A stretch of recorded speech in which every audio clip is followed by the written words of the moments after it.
최근 주식 투자하는 분들 쉽게 찾을 수 있는데요. 많은 분들이 이 주식에 관심을 가지면서 주식 투자자들을 상대로 한 투자 정보를 제공할 테니 회원비를 내라면서 유도하는 사이트가 많다고 합니다. 네, 주식 투자 정보 회사를 믿고 회원가입을 했지만 기대했던 수익률에 미치지 못하는 경우도 많습니다. 이에 따른 피해 구제 방법은 없을까요? 자세한 내용 짚어보겠습니다. 금융정의연대 김득희 상임대표입니다. 어서 오세요. 네, 어서 오십시오. 반갑습니다. 대표님, 네. 사실 최근에 주식 정보 종목을 좀 알려줄 테니까 회원가입해라, 예. 또 회원가입비를 내라 예. 이렇게 요구하면서 피해를 보는 분들이 많다면서요? 예, 그렇습니다. 한국소비자연구원이 발표한 자료에 따르면 네. 주식 투자 정보 피해 사례가 4배로 급증을 했고요. 그러다 보니까 서울시하고 공동으로 소비자 피해 예방 주의보까지 발령한 상태입니다. 그렇군요.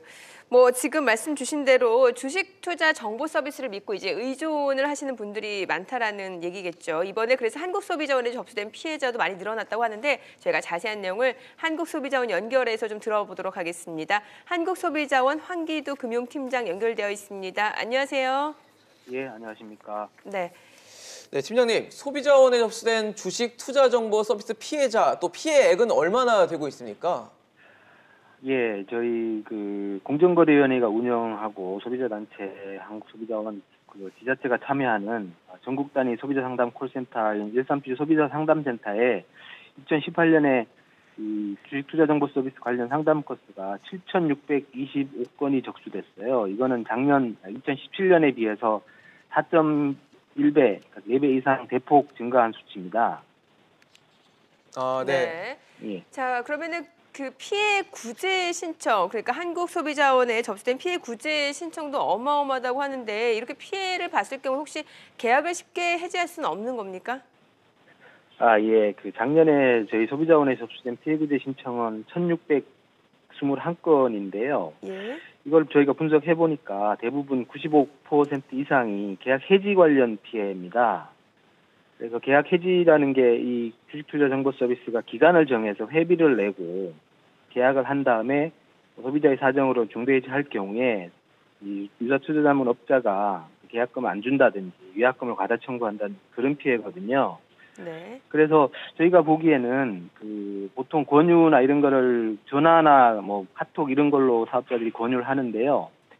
계약을 하시기 전에 고수익 보장을 한다든지 할인을 해준다든지 또 수익률 달성을 못할 경우에 전액 환불을 해준다든지 이런 이런데 현혹되지 말아야 될 것 같습니다. 특히 이게 자기한테 꼭 필요한 정보인지 다시 한번 생각을 해보고 계약을 하시는 게 좋을 것 같고요. 그래서 계약을 한다고 마음을 먹더라도 만약에 중도해지 할 경우에 공제 조건이 어떻게 되는지 예를 들면 위약금을 과다하게 공제한다든지 이용료를 과다하게 공제하는 경우가 좀 많이 있거든요. 네. 그래서 그런 부분을 정확하게 확인을 하고 계약을 하시는 게 좋겠습니다. 네, 알겠습니다. 오늘 말씀 감사합니다. 황기두 팀장이었습니다. 예. 네. 지금 그러면 보통 주식 투자 정보 업체에서는 어떤 식으로 소비자에게 접근을 하게 되는 걸까요? 예전에는 신문이나 방송을 통해서 접근을 했댔는데요. 네. 고전적이었고 요즘은 1인 방송 시대가 되다 보니까 그렇죠. 유튜브라든가 그다음에 아프리카 방송 등을 통해서 주식 상담을 통해서 권유를 하고 문자를 알려준다, 고수익 보장한다, 그다음에 원금 보장이다 이렇게 접근하는 경우가 많은데 결국은 사기를 보는 피해도 있고요. 대표적인 사건이 청담동 주식부자 이진 씨 같은 사건도 여기서 출발했다고 볼 수 있습니다. 네. 그렇다면 사실 이렇게 주식 투자 정보 전화를 받으면 예. 사실 제 입장에서는 좀 솔깃할 수밖에 없을 것 같거든요. 그렇죠. 예. 아무래도 돈을 불려준다 예. 이런 얘기일 테니까. 그런데 가입비나 회비를 내라 그러면 또 현혹돼서 그냥 내줄 수도 있을 것 같은데 보통 이 비용이 얼마나 되는 겁니까? 그러니까 가입 기간하고 종목 레벨에 따라서 좀 다르다고 조사가 되었는데요. 보통 월 50만 원에서 100만 원이고요. 오다 보니까 조사를 한 게 BBRP 클럽 같은 경우는 300만 원까지도 있다는데요. 이렇게 300만 원 받는 경우들은 방송에 출연해서 좀 유명세를 얻으신 분들 있지 않습니까? 네네네. 그분들이 박사, 도사 이런 호칭을 통해서 이렇게 받고 있었습니다. 그럼 혹시 이게 피해를 많이 보는 연령층이 좀 따로 집계가 되고 있나요? 지금 얼마 전에 조사했던 한국소비자연구원 조사에 따르면 50대에서 60대 이상이 중점적으로 과반수 이상 피해를 보고 있거든요. 아무래도 그분들 같은 경우는 노후자금이나 퇴직자들 같은 경우가 네. 퇴직금을 가지고 투자를 하다 보니까 네네. 그 피해가 발생되었을 때 구제를 요청하는 게 아무래도 다른 연령대보다 높은 것으로 적극적으로 한 것으로 보여지고요. 네네. 그만큼 피해 회복이 시급하다고 볼 수 있는 거죠. 그분들 입장에서는. 그런데 이렇게 주식 투자 정보를 주겠다 이렇게 예. 권유하는 것 자체가 예. 불법은 아닌지 좀 의심이 되거든요. 투자 권유 자체는 불법은 아닙니다. 여기서 이진희 씨 사건처럼 비상장 주식을 통해 가지고 네. 돈을 벌게 해줬다면서 공시전 자료라든가 네. 이런 것들을 통해서 접근을 했고 투자를 유치를 받았다면 그거는 불법으로 처리를 받을 수가 있는데요. 네네. 나머지 종목을 추천을 해서 이거는 주관적인 판단이고 자기 분석이 되다 보니까 네. 그건 처벌할 수가 없고 거기에서 정점이 생기는 것 같습니다. 그렇다면은 뭐 지금 계속 말씀해 주시는 게 피해는 점점 늘어나고 있고 피해가 많은데 예. 사실상 처벌은 안 된다라고 봐도 과언이 아니겠네요. 종목을 권유했을 때는 처벌이 안 된다고 처벌이 안 되는 거죠. 왜냐하면 이게 사기다. 아니면 자신이 금전적 이득을 취득한 것들이 있느냐 이 종목을 통해서 예, 예. 그러니까 이지시 사직권 같은 경우는 명확하게 비상장 종목을 통해 가지고 자식이 취득한 이익이 있었단 말이죠. 네네. 근데 이거는 그렇지 않고 다만 종목을 추천해서 돈을 벌다 보니까 네네. 아까 말씀드렸던 가입비라든가 이런 걸 받는 것으로서 수익을 얻다 보니까 바로 처벌할 수 있는 걸로 연결이 되지 않는 거죠. 그러면은 권유를 한 사람이 뭔가 이득을 봐야지 처벌이 가능하다 말씀이신가요? 그렇죠. 아니면 그게 미공시 자료라든가 불완전한, 네. 불법적인 자료를 정보를 가지고 그걸 가지고 영업을 했다면 처벌은 가능하죠. 근데 그걸 입증하기가 쉽지 않을 겁니다. 사실 그 왜 네. 저희가 은행이나 증권사에서 금융상품에 가입하는 경우 있잖아요. 예. 어떤 펀드라든지 이런 경우도 보면은 여러 종목의 포트폴리오가 분산 투자가 되잖아요. 이럴 때 예. 손실이 난다고 해도 이걸 사실은 그들 잘못이라고 할 수가 없는 거랑 같은 얘기 맥락 아닌가? 그렇죠. 그러니까 예. 답답한 거죠. 피해자 입장에서는 예. 원금 보장, 고수익 이런 것들에 대해서 현혹돼서 갖고 좀 전에 말씀드린 것처럼 언론에서 유명세를 타셨다 보니까 네. 믿음이 강한 거였죠. 네. 그런데 알고 보니까 그 종목이 쪽박이 차더라도 어디 가서 하소연을 하는데 네. 그 하소연을 통해서 처벌은 안 되고 자기 피해 구제가 안 되니까 갑갑한 심정인 거죠, 지금은. 또 하나 문제가 되는 게 그거 같아요. 그러니까 사실 금융상품하고는 다르게 이건 회원 가입을 해서 그 회원 가입비를 받는다는 네. 거잖아요. 이게 앞서서도 저희가 뭐 직접 전화 연결해서 들었지만 네. 이게 고액의 경우도 있고 그렇기 네. 때문에 여기에서 또 피해 불만 사례가 급증하는 것 같아요. 아까 조사에서 예. 나온 것처럼요. 95%가 해지가 안 되는 거지 않습니까? 네. 이건 사실 로비 계약인 거죠. 우리가 모든 상품, 심지어 대출을 받아도 중도 위약금 어느 정도 물고 대출금도 상환을 하는 세상인데 네.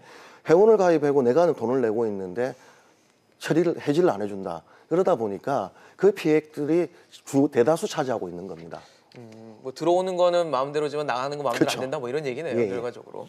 근데 사실 이런 이미 주식 정보 서비스에 가입을 했을 경우에 이제 하신 분들도 계실 거 아닙니까? 근데 서비스 불이행에 대해서 어떻게 좀 대비하고 어떻게 행동을 해야지 될까요? 일단 첫 번째 표준약관 제정이 필요하고요.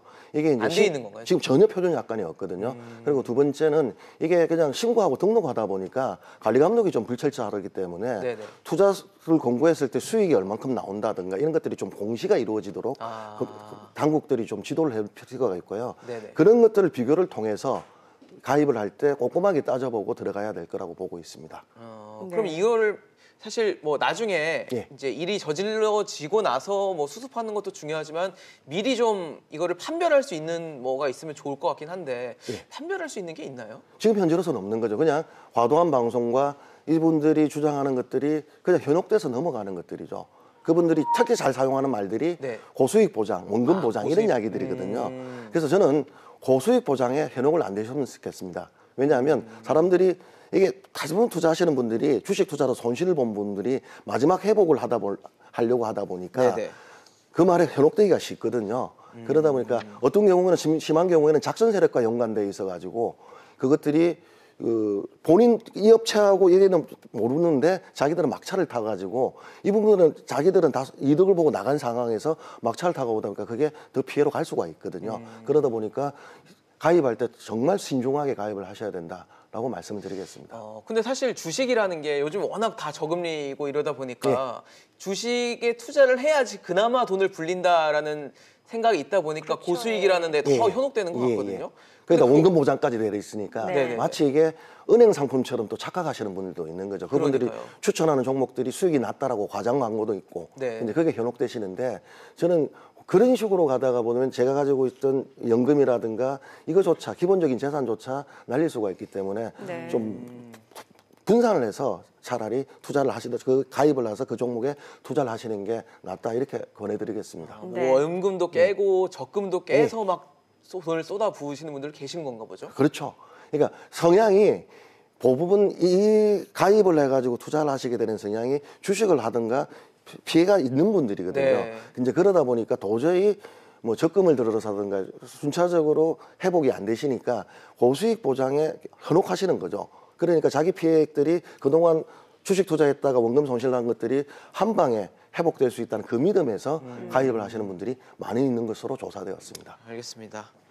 네, 지금까지 금융정의연대 김득이 상임대표였습니다. 말씀 잘 들었습니다. 잘 들었습니다. 감사합니다.